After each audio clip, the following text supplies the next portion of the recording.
ఈరోజైతే ఎంతో హెల్తీ అయిన టేస్టీ అయిన జొన్న రొట్టెలు ఎలా చేసుకుందామో చూసేద్దాం రండి.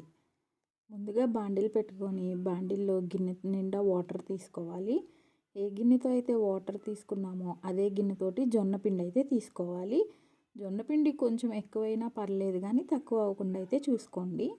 ఈ వాటర్ బాగా బాయిల్ అవ్వాలి. బాగా మరుగుతున్నప్పుడు మాత్రం కొంచెం లైట్గా సాల్ట్ వేసుకోండి. ఆల్రెడీ కర్రీస్లో ఉండిద్ది అనుకుంటే మాత్రం అవసరం లేదు.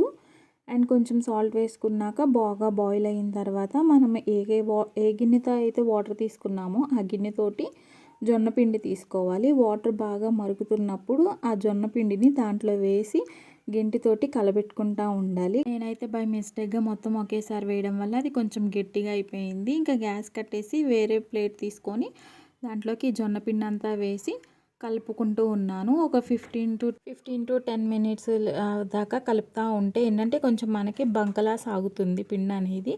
ఎందుకంటే ఇది గోధుమ పిండి కాదు, జొన్న పిండి కాబట్టి మనకు ఆ జిగురు అనేది రాదు. సో అలా రావాలంటే కొంచెంసేపు అలాగా కలుపుతూ ఉండాలి.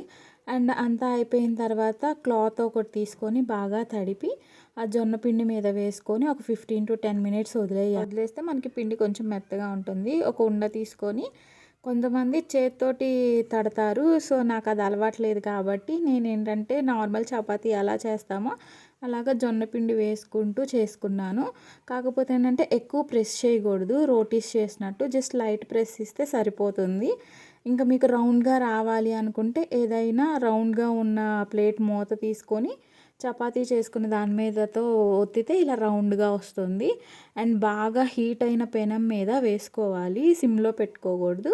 హీట్ అయిన పెనం మీద వేసుకున్నాక లైట్గా వాటర్ స్ప్రింకిల్ చేసుకొని రెండు వైపులా కాల్చుకోవాలి. ఒక 30 to 15 మినిట్స్ మీడియం ఫ్లేమ్లో పెట్టి కాల్చుకుంటేనే జొన్న రొట్టె అనేది కాలుతుంది. లేదంటే కలర్ వస్తుంది కానీ లోపల పచ్చిగానే ఉంటుంది.